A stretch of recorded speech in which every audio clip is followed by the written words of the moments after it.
That's the first time the thought to kill myself really crossed my mind, and not as like a thing you think because you're annoyed, but like genuinely considered it. Here's a hack for you guys. If you ever want to make relatable content, especially around mental health, think of a time you were struggling, think of what you needed to hear or wish you had heard, and then say it to the camera, and people will really appreciate that. What would you say is hitting rock bottom, and how do you know when to come out?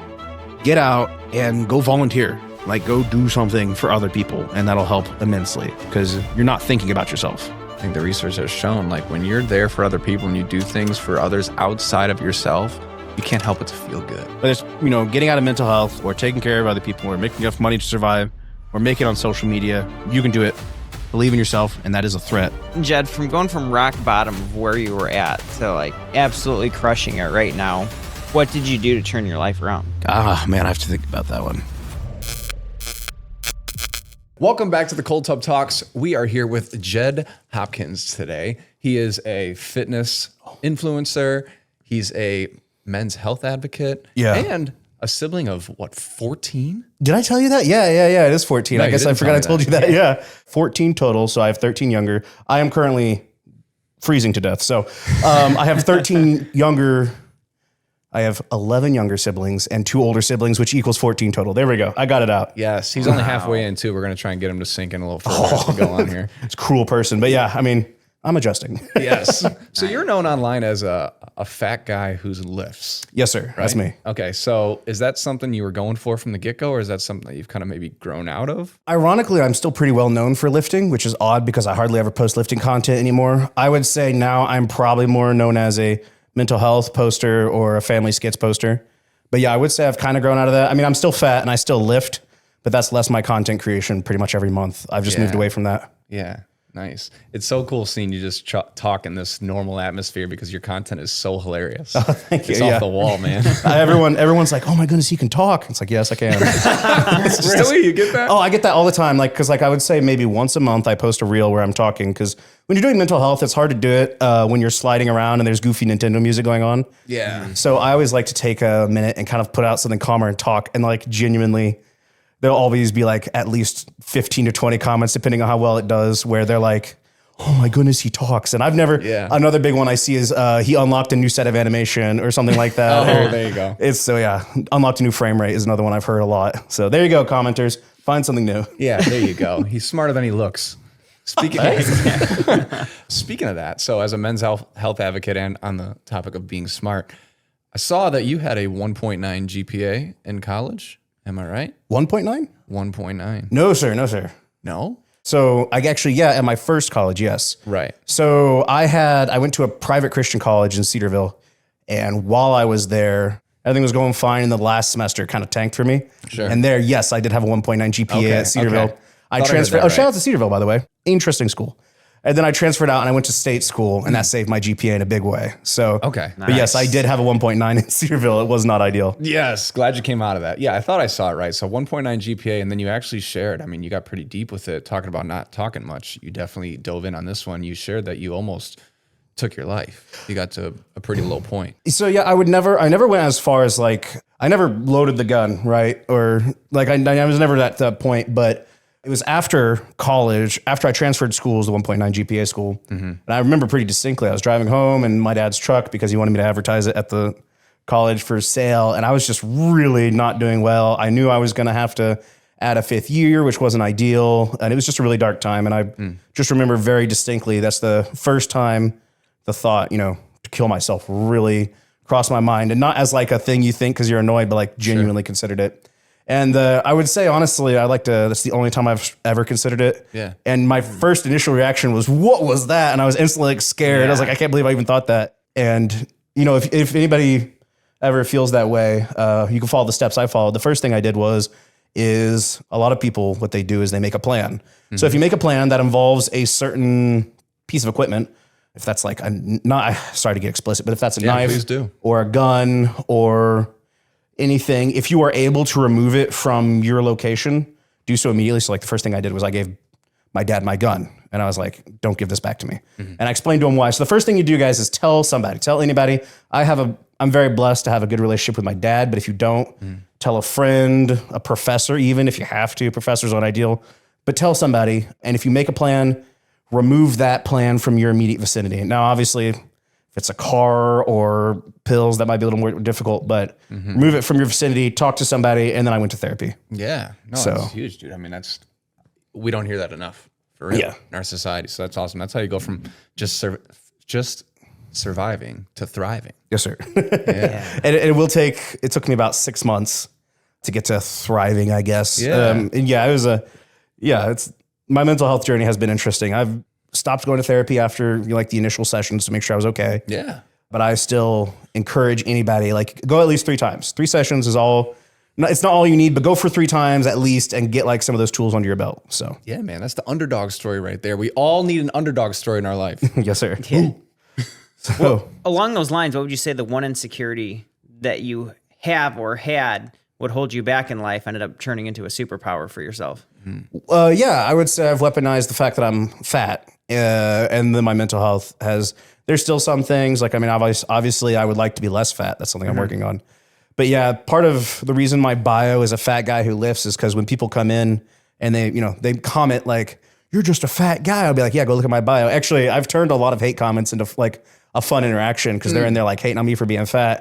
And I'm like, "Dude, go read my bio." And they're like, "Oh, okay." Like I've gained followers, and even like people I've talked to, like they'll DM me and be like, "Hey man, sorry about that." And like, it's all good because I am fat. It's fine. Yeah. But yeah, I mean, a big thing, it's the classic thing, right? They can't bully you for it if you own it. So No, Dang, 100%. So do you go back and forth with people like tit for tat in the comments? okay. So when I was a smaller account, I did. Nowadays, I would say I'm very blessed.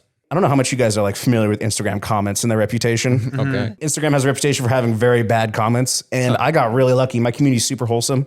I would say for every hate comment I get, there's probably 1,000 positive ones. I don't get many hate comments, but when I do, they're so rare that I do often engage with them.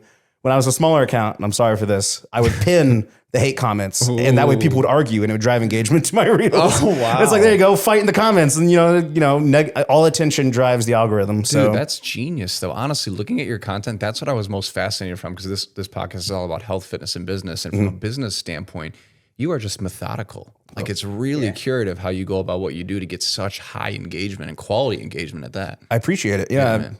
I try. I wish more of it turned into followers. If I'm being honest, I'd be up there with Mr. Beast if it did. But I really appreciate it. Yeah, of course. How'd you find my content, if I can ask? Do you remember? Don't even know, man. The viral ways of the internet. Who frickin' knows? It's totally so. fair. Honestly, the initial touch point, I don't know. Okay, that's fair. I was just wondering. A lot of people do tell me which one they catch me by. How so? Well, they usually will be like, "Hey, I found you from your ex reel, and I've been following you ever since." Oh, okay. That's a pretty common experience, I would say. Or I think it's kind of weird. How long have you been doing social media? I think you said 10 years. No, I started a business about 7 years. So 7 years. Yeah. I don't know how familiar you are with like follows and like to views to follow ratios. Okay. If you go purely off of ratios, I'd say the reels where I like talk to people, I like, hey, mental health, this, that, the other thing. Yeah, yeah. They tend to have a higher follower to view ratio than like my viral stuff. Like I have something out there with like 50 million views, and I don't like, I think proportionally, I've gained more numbered followers, but proportional views, I probably gain less. Oh, okay. So people like that more personal touch. And so like the meme content I do, Yeah. it's not as beneficial as you think for like gaining followers to the view ratio. Like 10 million views maybe means like 2,000, 3,000 followers. So Okay. Would have known. it really You're the depends. pro. Oh, I appreciate it. I've been doing this since 2023, so I'm not a pro yet, but I'm working on it. Dang, man. I mean, Yes. that's huge to be where you're at in just a matter of 2 years. Kudos. Appreciate it. Yeah. Yeah, that's awesome. I think we need a little more ice, though. What do you think? Yeah, I could do some more ice. Yeah. I don't know if I'm getting numb or getting used to it, but either way, bring it on. Probably a little bit of both. I think the numbness kicks in. You're like, all right, I feel good.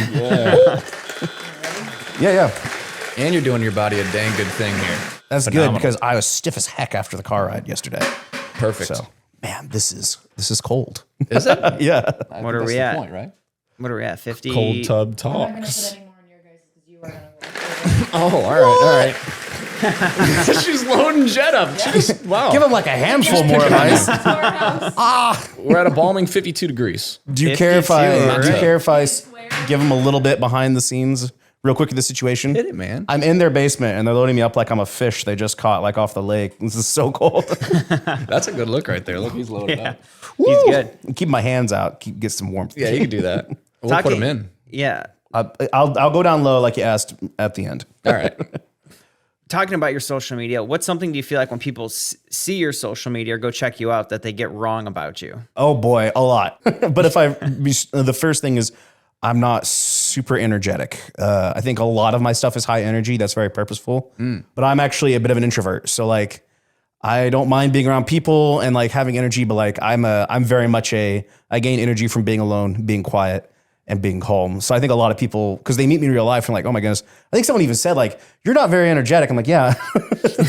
There's a difference between being energetic for like 30-second reels and sustaining that energy for more than a couple hours for me is difficult. So I think a lot of people probably get that wrong.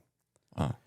So Yeah, you think that plays a lot into the men's health aspect for you? You think more so people that are introverted have issues with their mental health than people that aren't? I would hesitate to make that correlation because I'm not a psychiatrist. However, I think that probably is true. Yeah, I think personal opinion. It's fair to say that introverts tend to isolate, and isolation. This ice is freezing my brain cells. Isolation tends to lead to more mental health stuff. So I think I know introverts who are very like mentally healthy, and I know extroverts who have all sorts of shenanigans. Sure. But I would say, it's probably fair to say introverts probably tend more towards mental health issues. Yeah. So, Yeah. but yeah. Nice. Did you have a turning point? So you just got started in 2023. Would you say you were a men's health advocate from the get-go, or what did the page really start out as, at its core? So the page started out as purely lifting stuff. Yeah. In fact, if you go back, it's lingering kind of in a lot of my stuff.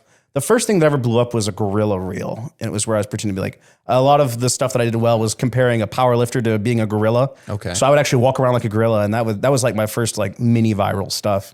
That was way before the sliding. The sliding's relatively new. If you go back far enough, you'll find me running around with a big stick. I struggle to remember exactly when that started happening on my page. I think I talked about, well, actually I can say when. So my granddad got diagnosed with ALS. Mm-hmm. I don't know if you guys are familiar with that. No. It's a degenerative muscle disease. So basically it'll start in your feet up or your neck down. And basically you just lose control of your muscles and you become a vegetable. And then eventually it kills you because you can't breathe anymore. Stephen Hawking. Kind of think of that.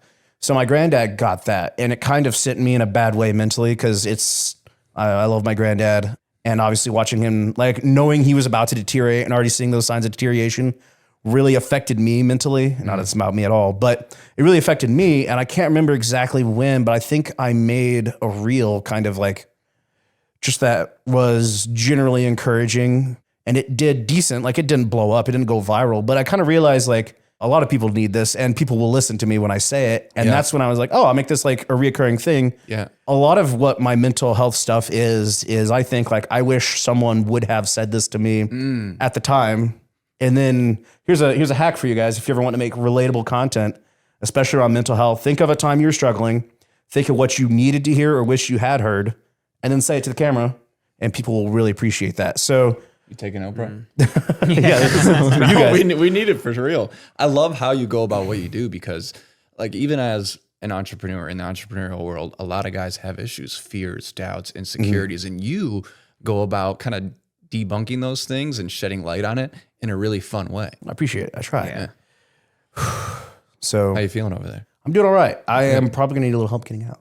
We can do that. I'm starting to shiver. We should probably transition here. Yep, 16 minutes. You about ready to pretty transition? darn Yeah. good. All right. Let's do it. Hey, I want to give a quick shout out to the Pod Company, our sponsor for the Cold Tub Talks podcast. I'm sitting in their Ice Pod Pro. These are the best in-class pods. If you don't have one, you should get one for yourself. Welcome back to the Cold Tub Talks. I'm shivering my ass off.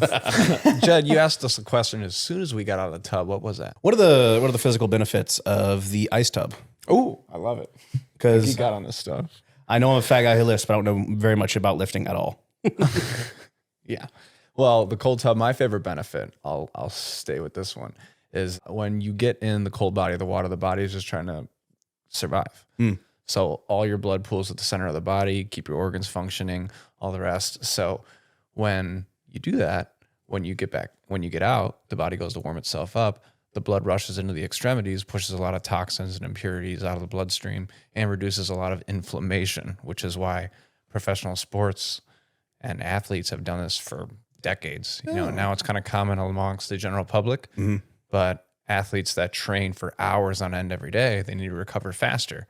So the cold plunges allowed their legs and arms to, come back to life quicker so that they could get up and beat themselves up again the next day. Interesting. Okay. Yeah. So, and there's a lot of cognitive benefits too. The colder you get the water, you give yourself a lot of more brain power. Really? Yeah.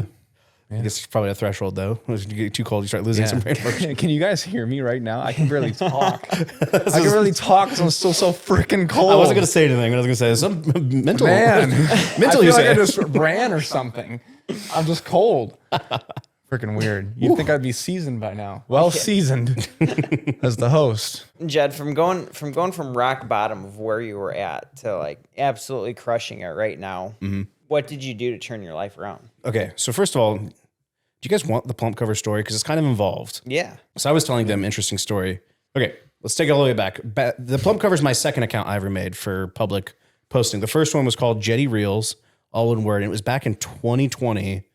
So 2-3 years before the Plump cover was made. And that account started to gain traction. I started to get I remember I got 10,000 views. And I was like, whoa. So that account started to gain traction and I got a little spooked. It's like, I don't want to be an influencer. So I shut it all down. And then I kind of went through some rough times in life. And then I went through my big breakup, which was my last relationship I was even in, which actually happened just down the road from here, believe it or not. That's wild. She called me in a Motel 6 at 8:30 at night and broke up with me right after I met her parents. From here. He doesn't even live in state. No, I live 5 hours away. So the odds of me ever being back here are insane. I'm only here because of him. I don't have family. I don't have friends in this area. It's insane that I'm even back in this town. So thanks for that. But anyway. That had to be eerie vibes. Seriously, how did you feel the moment you realized that? I don't know. I put on some of my breakup music because I was nostalgic almost. Really? I was it was very, and I think the moment I noticed this, I'm fat. The first thing I noticed was this pizza place. I passed this pizza place. I was there's no way that's the pizza place I went to. And then I passed the Motel 6 and the Circle K and I was like, oh my goodness, I know exactly where I am. Because that day is pretty much etched into my memory. So yeah, I know. Sure. I know roughly where I am. But yeah, it was a little weird. But then, so my friend Ryan, shout out to Ryan, that was one of the worst places I've ever been. And he was like, hey, you got to bring back your old influencer account that got 200 followers. He's like, you got to bring it back. And he's really bugging me. And I was like, I don't want to. But I tried to turn this breakup into something positive because most of the time people make it somewhere destructive. And I was like, I'm just going to be super intentional about channeling it into something positive, I guess. So, and for me, that was content creation and lifting, not dieting, sadly. He keeps hitting the belly. You see that? I was going to say, yeah. So that rock bottom point, I kind of just turned off my brain and just focused on family, lifting, and just making content. Content was never supposed to be my job. It was never supposed to be anything big, and it blew up all on itself. How long was that period, just to get an idea? You just kind of went all in on those 3 avenues. I started, so for content creation, I started in July of 2023, and it took me, it took me till December to get 1,000 followers. Oh, wow. So I posted for a long time to nobody. Yeah. Not to nobody. I had 15 friends who followed me. And again, looking back, I'm like, why on earth did I keep doing it? Well, the answer is because I knew in the back of my head, in the past, I've gotten a lot of views and likes, so I know I can do it again. And for some reason, it was just, I came out of the relationship and I was just so dog set on thinking of anything else. And then, so in December, I finally reached 1,000. And then between December and the new year, I got to 10,000. Okay. So a huge jump in 2 weeks. It was crazy. And that's the one thing I tell a lot of people when it comes to content creation, at least my kind, that's just humor and jokes. You really just stick with it. And then when you get momentum, just keep building that momentum. And then it was probably another 6 months before I finally hit 100,000. And then it was 2 months and I hit 200,000. And then I went from 300,000 to 1 million in a month. It was a huge jump, and that momentum, and then the algorithm changed, and now I'm only at 1.6, but it probably took, it was just over a year to get 1 million, but it was a long period of just uploading to nobody and to nothing. That's just how it is. Would you say you were in a state of immersion?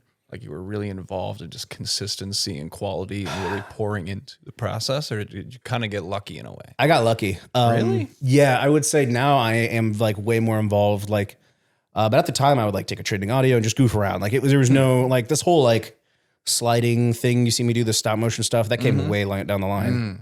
And actually, that's the funny thing. My first video I did in that style didn't even do that well. But for some reason, again, I was I've just stuck to that style because I was I know there's something here. Okay. But initially, no, it was very much just throw stuff at the wall, see what sticks. And I was only on Instagram for a long time. Cause I was like, I don't use TikTok and YouTube Shorts. I didn't realize how good YouTube Shorts was, frankly. Everybody get on YouTube Shorts. A lot of money in that. But I don't know. It was very much a throw stuff at the wall, see what sticks, make stuff that I thought was funny. But that's part of the beauty though, right? Like you got to pivot. Like you just said, this sliding style content you called it. Yeah, stop motion sliding, whatever. What on earth that is? Yeah. Okay. I've never heard of that. I think I'm the only one who's doing it right now. But oh, really? Okay. But see, that's what you have to do. I feel like a lot of people, they give up or something's working, it's not working anymore, and they get down on themselves and they beat themselves up. But any industry, especially business, you've got to pivot. Yeah. You've got to change with the times, especially with technology, how fast it's advancing. Like, dude, if you're not innovating, you're dying. Yeah. For real. So I'm guessing content creation is the same way, right? It's not one style isn't going to work forever. You're probably going to have to change it up. Yeah. And that's why I left. That's why I don't really do lifting content anymore. I try to when I can, but like lifting is such a oversaturated is a strong term, but it's a very mature field in influencing right now. I mean, We've got no clue. I was gonna say, I'm sure you guys know. Like, I mean, how many like between? Have you guys been to the Arnold? Yeah, many times, maybe 6. I was gonna say 6 times. If you think of like how the Arnold used to be, I was gonna say back in the day, but that was like what 2016. Yeah, we've all been. Wherever the heck she went. We were probably there in 2016. Yeah, we were probably there, man. I fought, I think, in 2016. I was up there fighting kickboxing. Really? Yeah, I lost, but Like as part of the Arnold. yeah. It was part of. Yeah, it was. What a It way was to do terrifying. I hated it. Oh, really? I did it because Dad was gonna buy me a Thurman burger. Come on. So I was like, all right, I'll get in the Buy ring you for a Thurman what? burger. A what? A Thurman burger. heck is Thurman's that? Bar and Grill. It's like okay. Total off topic. Have you ever heard of a show called Man vs. Food? Yes. Okay, there you go. You never seen Man versus Food? No. Oh my Man goodness. versus Food. It's a little gross, but it's also impressive. He goes around the country and every episode he like visits a state and he tries all the food and he ends the episode by doing an eating challenge. And for Ohio, it ended with Columbus's Thurman Bar and Grill. Best burger I've ever had. Oh. And so we knew it from the TV show and Dad was like, Jed, I'm not going to make you do this. Cause he could tell I was like just pissed, terrified. He's like, I'm not going to make you do it. But if you do it, I'll get you a Thurman burger. If you don't get a burger, but that's fine. You don't have to do it. And I was like, I'm getting in that ring for a Thurman burger. So I got up there. Dang. I was 16 years old. You know, it wasn't that serious. incentive. But what I was going to say though, circling all the way back to fitness industry, if you think of like how many supplement companies or energy drink companies were at the Arnold 9 years ago versus I went last year. And there was like C-Bomb has his own energy drink. And there was like, how many, like just going off of energy drink brands, how many like energy drink brands are at the Arnold like this year compared to like 9 years ago? It's got to be so many more. At least it felt like that to me. Yeah. And so you're talking about like innovating and growing. I felt like I had like one of two paths to go. I could like really go in like to a weight loss thing and like make that my content. Cause I was just like running out of stuff to make like fitness wise. Like I'm running out of jokes. Like you can only make haha fat guy lift jokes so many times before you have to innovate. And the sliding gimmick came, I'm going to call it a gimmick style, whatever you want to call it. Stop motion. The stop motion style kind of came around while I was looking for a change up and it got really popular, which is awesome. And the mental health thing was like always tied in with lifting, but that's why I like my new style now. I can make anything I want out of it. Like I can make any joke. I can go into like any area of influencing. So, but yeah, if you're not, what'd you say? If you're not innovating, you're dying. Yeah. So yeah, that's why I really can't stay stagnant nowadays. No. Someone's going to outdo you quick. yeah. That's the other thing I always, you guys probably do great, but I always tell everyone when it comes to like, they ask me, how do you be a fitness influencer? I don't know. I'm not that anymore. But I always tell them you either got to be real strong or real good looking or real funny because everyone's done everything when it comes to, and I'm not discouraging anyone. Great point. There's still millions of views and money to be made in the fitness area, as I'm sure you guys know. I'm preaching to the choir here. Yeah. But you got to stand out because you can't just. Yeah, totally. Even from a scientific aspect, I mean, there's so much advancement. A lot of people try to just get into the details, and it's like, dude, there's someone that's smarter than you and breaking it down way better than you. Yeah. So just be you at the end of the day. And that's part of what I love about your page is like, you have this infectious quality about you. There's a few friends that I even share because a lot of people have kind of kept up like, hey, who's coming on next and who's coming out? And a few people I've shared your page with, they're like, dude, I love that guy. Oh, really? Yeah, for real. Just like there's this genuine aura to it, even though it's like not you talking, it's like you still get a presence of, I don't know, a personality that comes across. That's great. I'm really glad they enjoy it. That's so much. My favorite stories, meeting fans is always really awkward, but I love hearing those stories where it's like I showed your account to someone and they already knew it. I have apparently, shout out to my military viewers. Apparently, I have a decent, my brother, Military following? and my brother was like a bunch of guys from like a squadron came to visit and they were like, we saw you in one of his videos. Why didn't you tell us he was here? We could have done something, but That is cool. Yeah. It's bizarre. I would call it bizarre to be known by that many people. Yeah. Yeah. So how, like your current account the Tyler Kelly account, how long have you had that one? Is that the one? How long have you been doing like content creation? 8 years. Yeah, 8 probably years. just shortly before I had a business. And before then I was just dicking around on it. Because I came from bodybuilding. We both had a bodybuilding background, powerlifting. So Nice. competitive sports, documenting your body, your aesthetics, all that Yeah, fun yeah, jazz, wearing minimal clothing on camera. I know. So I think I don't know if I said it in the tub because honestly, I was just trying to survive in the tub. I have social anxiety, pretty bad social anxiety. That includes didn't public know. speaking. Oh yeah. So like for me, obviously, I'm sure you guys all noticed I had my shirt on in the tub. That's an insecurity of mine, like being shirtless. Yeah. And I'm working on that. But like I did a charity thing for this family. Are you familiar with the oil up meme at all? No, are you? You guys don't know about okay, so do you guys know who Noel Dazel is? No. You don't know who Noel is? He's huge in Sorry, I sound oh my goodness. He's uneducated. Sorry, no. yeah, he's huge in the fitness industry. But there's a joke going around. People like tell him to like cover himself in oil and pose, and it's like this weird sexual thing, I think. But I said I'd do it if we raised X amount of money for someone I knew. Their nephew had to have some medical stuff done. I was like, all right, you can raise money and I'll do it. And so all that to say, like someone who's like insecure about his body and has social anxiety, and there's millions of people who've seen me with no shirt on, covered in oil, and it's like, Nice. So, yeah, you just get love used to that, it, I guess. though. Like, those are good reasons to set an incentive for a charity or some great cause, I'm so sorry if my parents ever watch this. I'm gonna swear those horny bastards. They raised that money in less than 24 hours. It was like 20K, and I was like, unbelievable. Oh, nice. They really wanted to see me with no shirt though, on. man. That's what life's all We'll have about. to check that out because I have no idea who you're talking about. You don't know who or, Noel like, is? No. He's got like 16 million followers on TikTok. You have to show us after. I will. Yeah, you will. He was one of my inspirations. Yeah. Do you have anybody who like inspired you to get into bodybuilding and content Oh, creation? yeah. Quite a few. I'd say my biggest one was Lane Norton. Okay. Just was Name sounds super familiar. into flexible dieting, showed how to live, a sustainable, healthy life while still looking and feeling your best. And I just really took to that. Okay. Because I had a coach very early on and he taught me a lot of bad habits. I was very restrictive with my eating habits. Got to the point where I was eating like 3 ounces of fish and 5 carrots as a meal. And it messed me up in the head. And I was still a teenager. So it's hard to kind of transition to a normal life after learning that way and getting your body in such great shape. And it's like, hey, I have to do this. Yeah. And you kind of throw your life away, the social aspects and everything. So I almost had like social outing anxiety because every time the family would go out to eat or friends would invite you out, that thought crossed your mind like, oh man, I can't deviate from my 3 ounces of fish and carrots. Yeah. It's really hard to unravel that once you learn in such a bad way. So he really opened up the world of like, dude, you can still have that physique, feel like a champ, and live a normal life. Yeah. And as well as we do, there's a lot of good food out there. And you got to enjoy it in moderation. I know it better than you guys. Let's tell people, ask the fat guy where the food is. Yeah.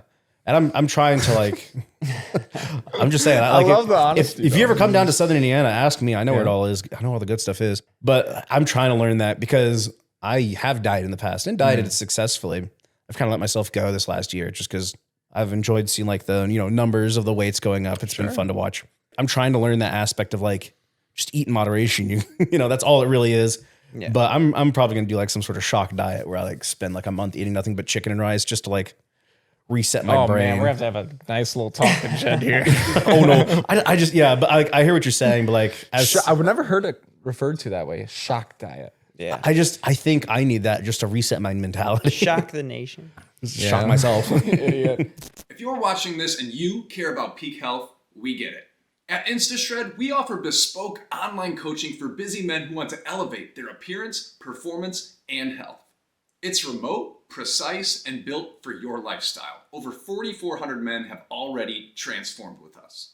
Click the link in the description below, head to instashred.com, and book your free call. With your account being into fitness, do you ever feel like you have to look the part? How you talked about fitness in the past and were super into it and being an advocate of it. Do you ever feel like, oh, because you mentioned your insecurities of being in the tub with your shirt off. Do you Yeah. ever feel the pressures of, hey, I need to look the part now? Not really, because I've always had the account. And again, my bio has barely changed. I think I added like business contacts across emoji.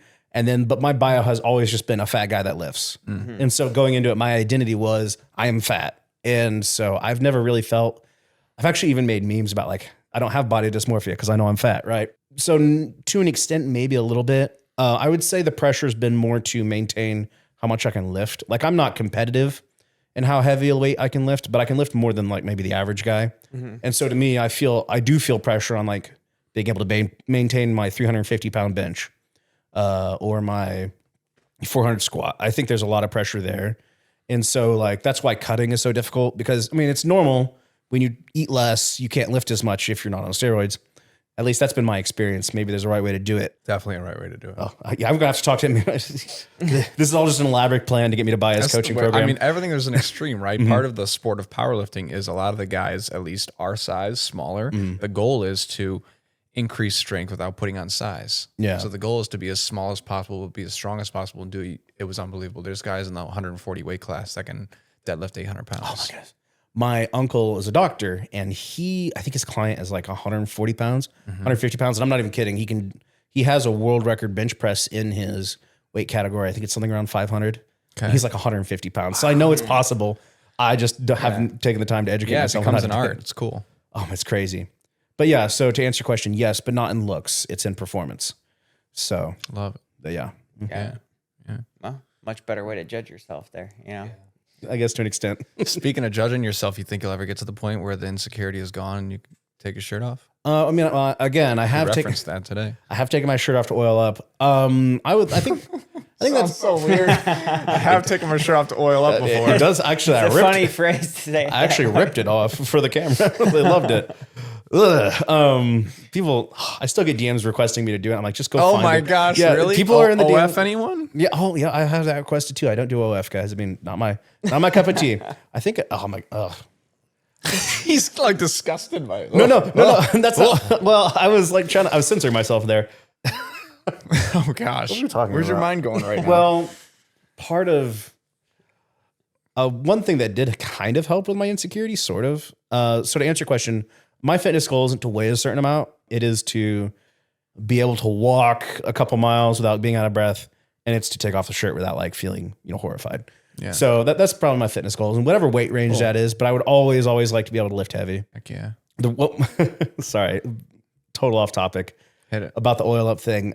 Kind of what helped me blow up early on was, and I didn't know about this. I don't know if you guys ever heard of the bear community. The cooking show? The gays. The what? It's the gay community called Bears. And apparently they like heavy guys with red beards. And I'm straight. I don't swing that way, but I'm happy to have you guys follow me. Thank you.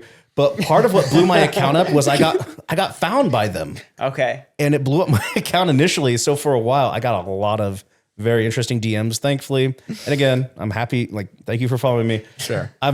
I've grown past that, but for a long time, it was pretty consistently asking for OF and oiling up. It was a lot. OF and oiling up. It was daily, but it's not anymore. After I said this and people watch this, it'll go back to it.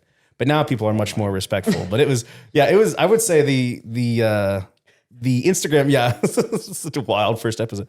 The Instagram journey has been. I've learned a lot and I've discovered a lot. But I think, having millions of followers and them not all like constantly hating on my body has kind of helped with that, but there's still things I would like to change. So mostly for health reasons. Yeah. So For sure. it's just not healthy being this heavy. I'm working on it, guys. Yeah. So Nice. Is there like any fitness myth that you just love to kill forever, having been in the industry for a while? A DM you get regularly, comments people make where it's like, man, these people just don't know. I have to think about that one. I think this is going to sound weird. I hope you guys don't have sponsors. The AI calorie tracking apps is kind of one. I was sponsored by them for a while because I didn't know. And I was like, oh yeah, sure. They seem like they work because I obviously don't track my calories, but Obviously. Yeah. oh, look at me. I love a small little comment. They're like almost under the breath. But Listen carefully, folks. yeah, I would say don't use those. And I'm not going to, some people say the technology will never be there. The technology will be there someday, but it's not there yet. And I think I wouldn't mind that or like one thing that does kind of annoy me is when people say mass moves mass. Yes, that's true. But guys, muscle mass moves mass. Okay. If you're 80% body fat, you're not gonna be able to bench 350 pounds. So I think those two. Oh, and I wouldn't say mass agree, moves mass isn't a myth, but it's kind of annoying. It's like I worked really hard to be able to bench this much. No, absolutely. Yeah. Now if I were walking on my arms all day, then yeah, it's not as impressive. Cause like when a fat guy can like squat a lot, okay, sure. That comes from just like getting their body up and down the stairs. But like the bench press was a lot of work. Yeah. And that's once again, going back to powerlifting. I mean, it becomes an art because there's like the Wilks, there's different ways to calculate how much you can lift based on your body weight. So I guess in a way people are kind of right, but they're also just hating. Yeah. Yeah. And it's like this, this fat isn't doing the lifting, guys. Right. And chances are they're sitting on the couch judging you from afar Yeah. when they can't do close to what you can anyways. I will. Yeah. Honestly, the haters don't bother me because I almost always use them to generate engagement. There's only like the only time it's ever So bothered me smart. is they come after for like, if they come after my family or something, that'll get me kind of like my panties in a twist. But otherwise I don't mind. Oh, I'm switching. So I was doing powerlifting and I'm trying to move on to strongman now. I'm more strongman style nice. stuff. I go to a gym with strongman equipment and there's this really, really strong strongman there and I'm learning from him. So moving away from like, what would you call it? Like unofficial powerlifting to unofficial strongman workouts. Yeah, So- totally. Speaking of that, one of our buddies that knows about your page, he has a strongman gym at his home. He's got a home not too long ago, and he's like, "Hey, you guys are welcome out. Come out and check it out." That's sick. Yeah, You doing that pretty tomorrow? cool. He got me thinking of that. I completely agree on the food tracking stuff. Like, I think the technology is there, but what bothers me, I was just having a conversation with a friend about this this morning. We were going back and forth with like 7-minute voice memos about how now you could take a picture of a meal and it can calculate how many macros are in the meal. But the problem with that is when you go out to eat or you're at grandma's house, there's no possible way the camera on a phone can judge how much oil or butter was used in that dish. When you look at the dish, it's like a plate of lasagna. You have no clue. It could be 4 tablespoons of oil or 4 cups. You really can't tell. Yeah. And I want to clarify, I'm not ragging on anybody because I did promote those, but I didn't. Yeah. It was out of ignorance. I was like, because I tested it on like rice. And I was like, oh, this is actually pretty accurate. Oh, okay. And I just didn't really think much of it because, you get the bag and whatever. But again, I had a friend, Scotty Fitness, worth checking out. Okay. He reached out to me and was like, hey, these are really inaccurate, blah, blah, blah. And so at the time, it'd be different now. At the time, I was still employed. It was like, I don't need this money to live. So it wasn't so hard for me to drop them. It'd be a little bit more of a different conversation now that I'm like, no, it'd be harder for me to drop that money now because I'm a full-time influencer. So I don't want to like hate on anybody who's taking that money because I understand like how much that'll change somebody. But I would encourage you feel way better if you don't like feel morally gross advertising something, which is why I dropped it. I just didn't feel morally great about it. No, I hear you. Yeah. I mean, another guest we had on was offered by one of those AI picture taking apps. It was just 20 grand for his initial post. And he just thought about it and he's like, man, I can't do it. He's like, I don't believe in that technology at all. Yeah. So he thankfully turned it down. Oh, You know, his morals took over, which I think is right. And again, I'm always a little embarrassed that like, yep, that's in my past. And that's why I won't like ever come like down hard on somebody for it. But yeah, no, I mean, and I'm like, and I never got it, but like, yeah, I think at one point they were like offering me like 20K. And it's like, oh, that's a lot of money. And I'm doing fine now. I'm running multiple different brand deals. And what I will say for everybody who does content, put it on YouTube, Shorts. Cause I don't get paid from Instagram, not to make this all about money, but this is my job. Yeah, no, it's part of what we're about here. Yeah. So. Instagram has never paid me a cent for a view. I get like subscribers. But I don't have many of those because I don't promote it. And then TikTok, you have to make a 1-minute-long video. And like for what I spent this morning doing was trying to like stretch one of my video styles out to 45 seconds. So consistently making like 1-minute-long videos on TikTok. So I don't make any money off of TikTok, but YouTube will just pay you and they're awesome. So that's been a big part of leaving my accounting job was realizing I can make, like, I can't live off of just YouTube, but I can make like between sponsors and YouTube, I'm fine. And so I encourage everyone, like if you're already making the stuff, just drop it on YouTube. Dang. And maybe people won't see it or maybe they will. But like TikTok is my dumping ground. Like it's my small, I don't like TikTok as an app. I find it like frustrating and annoying. Okay. Just layout and stuff and constantly like what's that thing that they're always trying to, the TikTok shop from promotions. TikTok shop. They drive me crazy. I don't know how bad it is for you guys, but it's like every third one for me. You see it all the time now. It's like, oh my goodness. Yeah. So, He uses TikTok a lot. but TikTok's my dumping ground. But even there, I'm doing all right.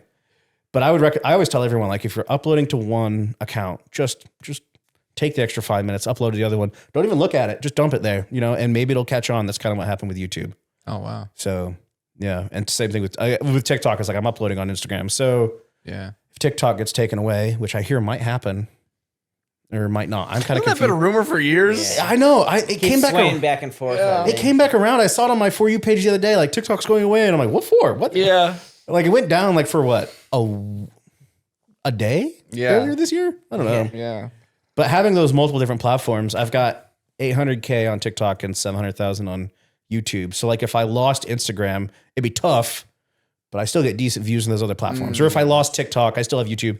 So like just having that diversified platform, like if there's a fourth platform, like if X starts like really pushing short form content, like I don't use X, Twitter, whatever. Like I don't have time for that. But if they start like doing a TikTok style short form content promotion, I'll get on there. Upload there too. Because why not? I mean, Yeah. more eyes on my stuff. Yeah. So with around that like 2 million follower mark, what's like the barrier you'll go to not take money? Like, is there offers you've gotten to where you strictly like, nope, I won't do that? Oh, are you saying there's like a minimum? Yeah. Like, I don't all know. the different offerings you've got. I've gotten quite a few. I don't mess with AI stuff. And I'm so for the record, like I'm not like, straight up. You guys know anything about Dune? No. Okay. Movie? The movie or the books? I've the seen. books, Oh yeah, yeah. yeah. Okay. That's what we're talking about. So I'm not like Came out full. last year, right? Yeah. Yeah. I'm not full Butlerian jihad in the books. They like go full anti-AI and they like kill everything. I'm not like fully anti-AI, but I don't promote AI in my services because so many of them, I've gotten like character AI promotion deals that I've turned down, which are really weird. Have you ever seen those? Character AI. It's like you download a app and then like you make a friend and it's an AI. I don't know. It's very odd. I've turned down those sponsorships. Yeah, it's super weird. How about make a real friend? I know, right? And well, they even say like promote the fact that they can be romantic if you want them to. I'm like, I'm not promoting. Whoa. See, and that's Yeah, weird. it's eerie. Interesting. I've turned down just last month a dating app reached out to me and like it would have been okay money. I turned them down. Most of the stuff I turned down is just because it's either AI or dating, and it's like for dating apps, like I don't know, it depends on the app. But the one I got, they're like, hey, you want to promote us? And I got on there and I was like, I can't promote this. It's one of those like pay to see every single like feature of the app kind of situation. I was like, I'm not promoting this. So I don't want to name any names just because I don't want to get anybody in trouble. But and I would say, I've turned down an energy drink company before. Okay. Because You want to join the club at the Arnold? Get a booth? well, right now I'm partnered with C4 and I quite like working with them. Oh yeah, I did see that. C4 is awesome. Shout out to C4. Their energy drinks though, you got to watch out. Some of them have like pre-workout stuff in them, so you'll like get the jitters. Yep. But I'm not going to say the company I worked with, but they're parented with a larger company that I have moral issuing with, so I don't work for them. So, but most of the time, I take most stuff that's offered, but like I kind of want to like keep my promotions clean, Yeah. So it's if I feel any moral like qualms about it. Now, I don't know if someone offered me $3 million, that'd be really hard to turn down. But gambling. I don't promote gambling. Like I don't have any beef with people who. Oh, sure. Like that's one way you won't go. Yeah. If other people want to like, I don't know. It's just I have a very young audience, and like I've gambled a little bit, but like just I find those apps to be dubious, and it's just I don't like. Again, if you want to do that, that's fine. It's just something I don't want to touch. Just not even get into like Sure. promoting gambling. Most of my fans are younger than me, so It's interesting, a guy in your situation, you get offers in all different industries. yeah. Well, and it's because Sounds random. Well, yeah. I mean, but my content's pretty random though. Yeah. I've done deals with a motorcycle brand before. Yeah. So- Sure, you bring in all sorts I of could different s- kind of yeah, I people. could The see content it. you make. Yeah. You don't really know. No, I mean, have you guys seen my motorcycle stuff before? No. I think I've uploaded 4 of them, but they've all gotten millions of views. But sometimes I'll like just put my phone in my jacket pocket and then make a motorcycle reel. And so because of that, like someone was like, hey, we saw your motorcycle reel, but you don't make like content. Do you want like some of our stuff? And I was like, yeah, I'll just take some of your stuff and wow. put it in there. Yeah. And so I'm very lucky. I have extremely flexible content style. I can do. Yeah. Hey guys, if you're watching this, I can promote anything. Yeah. Yeah. So No, that's cool. If social media platforms like all shut down, what do you think you would be doing? Like if you couldn't be full-time content creator anymore. well, I have a bachelor's in finance, if you'd believe it. And then Came from accounting, right? yes, but I have 2 years in accounting. So honestly, probably go back to accounting. I don't know. I didn't really like accounting, but I was in like health insurance, which sucks. Don't go into health insurance don't go into accounting insurance if you can help it. But I'd probably go back to accounting because that's where my experience is. Or if I could, I get into like financial stuff, but I don't have any work experience there. So yeah. Well, hopefully you never have to, but Yeah. it's always a good backup to have. Yeah. Yeah. You referencing YouTube. I actually enjoyed this video. You interviewed your mom. Oh, yeah. I was like, this is random, but I caught myself watching the whole dang thing. Oh, I'm really glad you liked it. Yeah. That was cool. But I feel like that's the interesting thing about you is you just kind of go any direction. Usually somehow it seems to catch wind. Yeah. I mean, you don't delete content, do you? Nope. Because it seems like whatever you throw out there tends to work. So I was like, this is random, but I'm going to stick with it. How, from that perspective, like how, for everyone, universally, how important is a mother figure in any man's life? So a mother figure is very important. I will say the only reason I haven't done a dad Q&A is because I don't think my dad would be, I think it'd be very awkward. I heard you reference him. Oh, I figured maybe it's coming in the future. I don't know. Cause dad would probably be like, yes, no. You did your little sister too, right? I did. That was also fun. Rosie? Rosie. Yeah. Rosie. I got it. That was a cute one. Yeah. I want to do more of the family Q&A stuff. It didn't do my long form stuff. That's a whole other topic. It is a whole nother topic. It really It's is. so much harder. But so my mom, bless her heart, she's great. So she knew my family is old fashioned is the wrong term. They're just not huge in like social media. My parents aren't. Sure. That's true for most people, right? So I didn't tell my dad that I was even doing it for the longest time because it took 6 months to even get 1,000 followers. Why would I ever bring it up? Yeah. And then I told my mom about it to kind of gauge the waters, and my mom was super supportive right away. She thought it was so funny. She followed me, and she was just all about it. She loved it. And I didn't tell my dad till I hit 50,000. I was like, all right, 50,000 followers. I'd probably tell dad about this. Like, hey, dad. And then he was instantly supportive too, which was nice. Sick. My mom, because I have 13 siblings, and they're all from my mom. No twins, no adoptions. But my mom is the best mom ever. She's always been super supportive and super sweet. So, I mean, what's kind of hard for me is when I upload a reel and it's like with my mom. I'm sure you see my mom in a lot of my reels. People love it when she's in there. And I always hate to see people commenting like, I wish I had like a good relationship with my mom, or my mom would never, or something like my mom would like, I've seen people be like, my mom would hit me like with a piece of iron. It's like, oh, gracious. I'll make a joke about like my mom hitting me because my mom never hit me. But I make a joke about, she hits in the sandal or something. And then people are like, I remember my mom used to hit me with a broom. And it's like, oh, my word. But yeah, I'd say my mom has been very important in my life. So. Nice. That's awesome. That's coming from two mama's boys over here. So Yeah, dude. He's got a pretty big family too, but that's next level. What are you at? I have 7 siblings. Oh, you're halfway there. He's halfway there. How many people get to say that to you? I know, that's what I'm saying. Like, there's not many people at all that I know have bigger. That's so funny. Where are you in the families, pecking thank you. order? The third oldest. Oh, same. Towards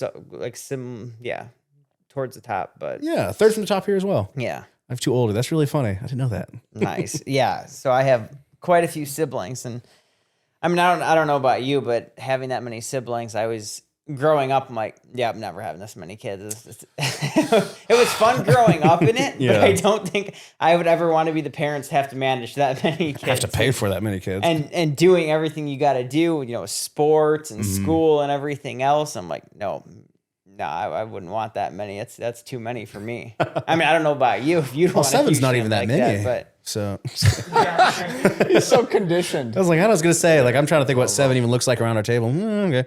I don't know. I think that conversation is going to be one between me and whoever I end up marrying, right? Nice. I'm not against, I always tell everyone, I think 14's too many. yeah, Like if you can do that, good for you.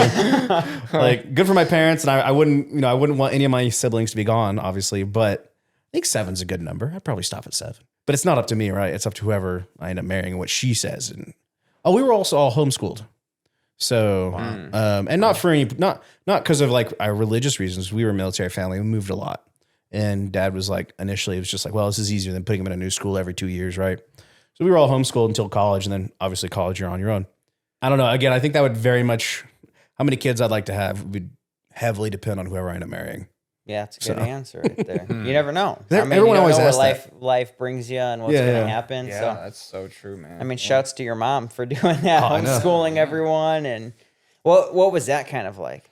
I mean, being at home with all your siblings, doing homeschooling, probably trying to learn, doing everything else. I'm sure there's a lot of distractions, messing around. Yeah. And I think I've already referenced I'm an introvert. So for me, like any kind of privacy was a pretty big deal, closets, corners, whatever, headphones. And you just kind of learn to lock in because a lot of it was on the computer. I mean, my mom wasn't like teaching us out of a book when we, I mean, she did when like we're little. My mom taught me to read, that kind of thing. But most of it was on computer. So you put in headphones and just hunker down, get used to it. And then with being older, were you having to kind of help with the younger ones, like teach them and help them if they were struggling with things? Never teach them. So I'm not the most like 1.9 GPA. I'm not the most academic. How did you find out about it? Did I tell you that?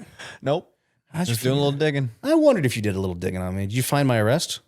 Nope. Oh, that's good because I don't have one.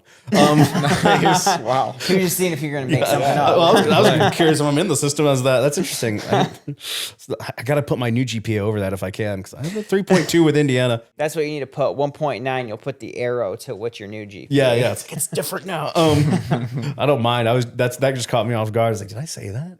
Yeah. You denied it at first. You were like, no. Well, in the tub. Yeah. You're like, oh, that was my first one. I'm like, okay. Yeah. No, that's I'm not lying. well, because for my internship, it was very important that my GPA stay above a 3.0. So I used to be obsessed with like my Indiana GPA. So yes, everyone, he was right. I was wrong. It was 1.9. My apologies. But I didn't help my siblings with academics because I'm not super, like I can make it work. But for me, academics has always been hard work. But what we did help is we helped. I mean, my mom never did work on her own. We helped cook, clean the house, take care of siblings. Everyone had like their buddy and you were in charge of like your younger sibling or whatever. And so it was, I mean, if it was all on mom, 14 would be impossible, but it's always a team effort. And a lot of it is on mom, but yeah, I mean, we're all in there helping. There was times where my families went on trips and they would leave me with like 4 or 5 toddlers because I was like studying for the ACT and they're like, well, we got to go do this thing. We're just going to leave these kids with you. So, have a little bit of experience taking care of kids. So that's just how we grew up. Right. A lot of pressure. And not really. Can be perspective. Yeah, exactly. Coming from a mental health advocate, I mean, in the tubs, what would you say is hitting rock bottom, and how do you know when to come out? Oh, gracious. Like maybe a personal story, and then for people generally, because people can get pretty dark, pretty deep. I would say wanting to kill yourself is probably rock bottom, right? And again, that I would say rock bottom for me was having to leave school because of that terrible GPA, moving away from all my friends, and that breakup. That was rock bottom. But I think for other people, that could also be like losing your job and all your life savings, your car crash or whatever. For me, I think the number one thing that I would recommend, and this might be a bit of a hot take, but just stand by me here. Hot take. Stop thinking about yourself. So if you're at rock bottom, do what you got to do to survive, but volunteer. Oh, wow.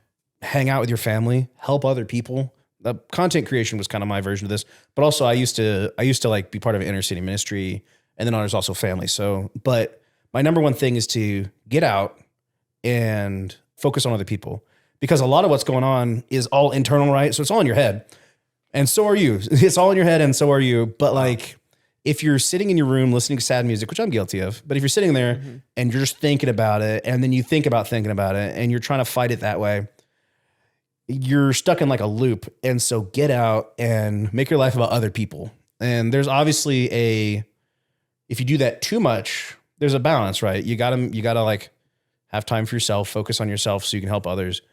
But like making your life about other people so you're not like looking inward constantly, huge deal. So if you're rock bottom emotionally, now obviously you got to be like financially stable enough to do that. Of course. But yeah, I'd say like if you're wicked depressed, because like I've dealt with depression for most of my life.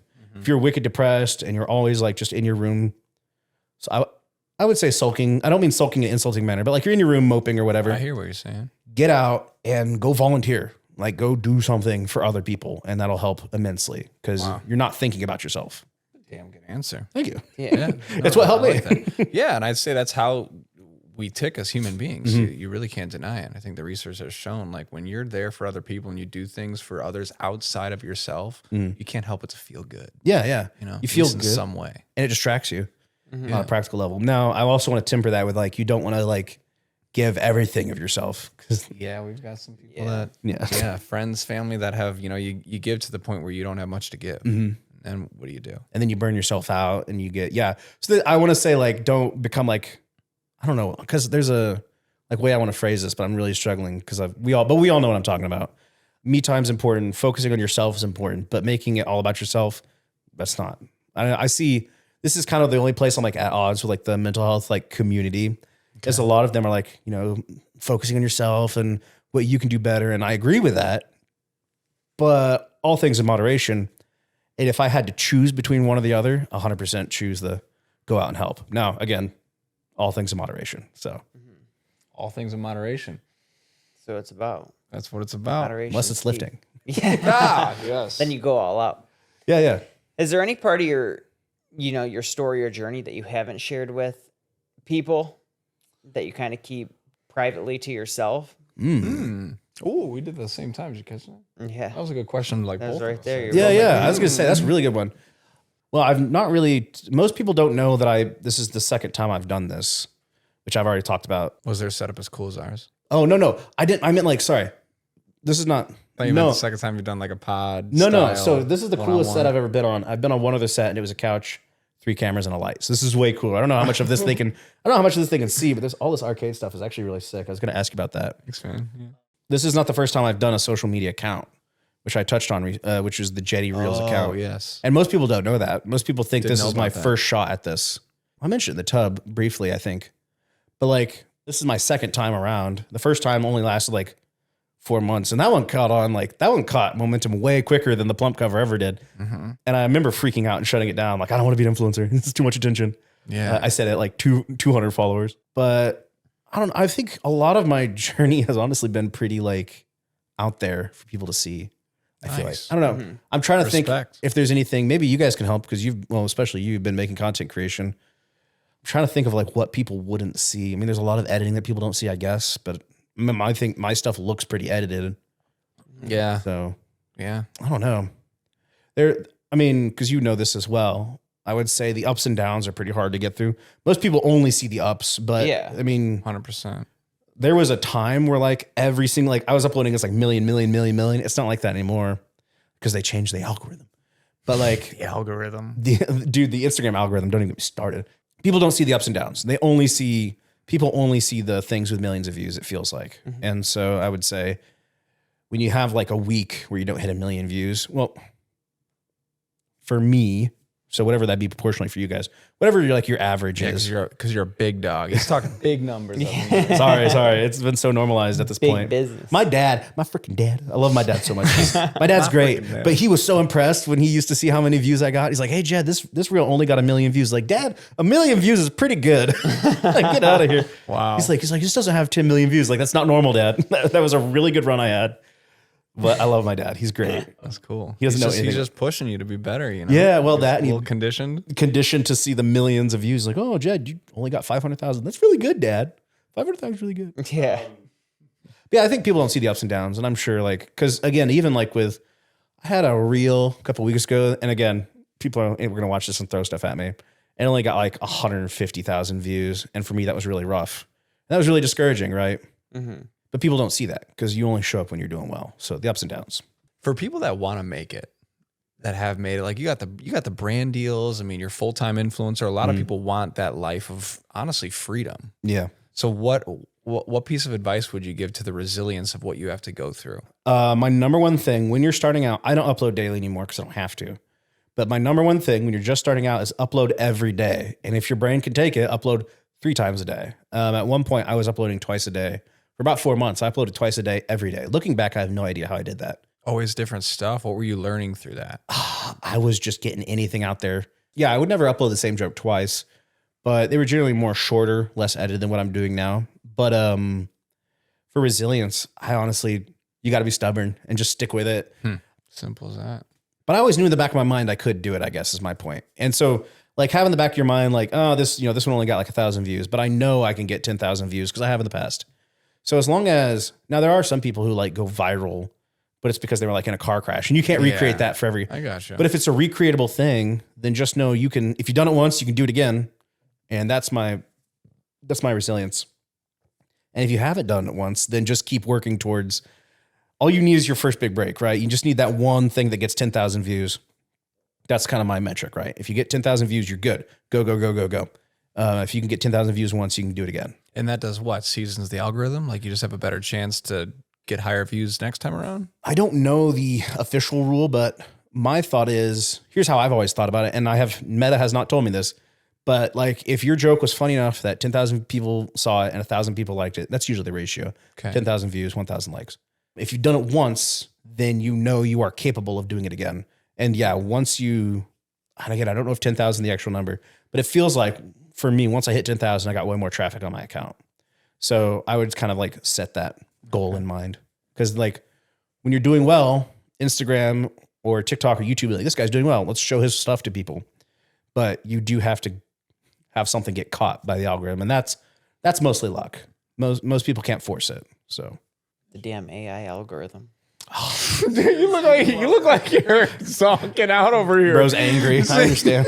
I'm chill. I'm so you look chilled cold right or now. something's off. It's like getting out of that cold tub. I'm over here. I'm like, oh man, I'm feeling good. I'm getting comfy. It's like this leaning back. I'm like just zoning in. I'm like listening, but time just seems like it's moving slow when everyone's talking. Is that hypothermia?